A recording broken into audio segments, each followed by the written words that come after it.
Сәлем, менің каналыма қош келдіңіз. Бүгін сіздермен жасалу жолы өте оңай, небәрі 2 заттан тұратын және балалар сүйсініп жейтін сосиска в тестенің рецептімен бөлісемін. Ол үшін бізге дүкенде сатылатын дайын қамыр мен сосиска қажет болады. Ең алдымен сосисканы өз ыңғайыңызға қарай 2 бөлікке немесе өзіңіздің ыңғайыңызға қарай 3 бөлікке бөліп сосискамызды дайындап аламыз. Содан соң қамырды да 2 бөлікке бөліп, немесе 3 бөлікке бөліп, ұнын сеуіп, жұқалап жайып, арасын 2,5-3 сантиметрден бөліп, сосискамызға орай бастаймыз.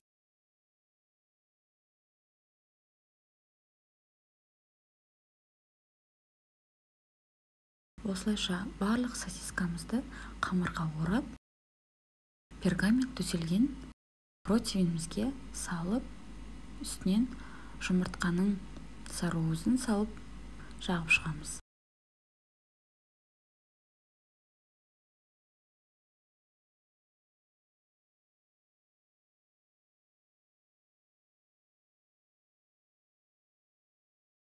Өз қалауларыңызға қарай бетіне кунжут немесе мак немесе ештеңе сеппей қойсаңыздар да болады.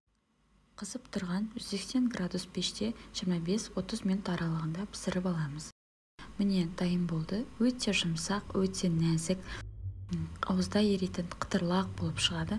Осындай жеңіл әрі тез дайындалатын рецепттерді көргіңіз келсе, менің каналыма тіркеліп лайк басып кетіңіз.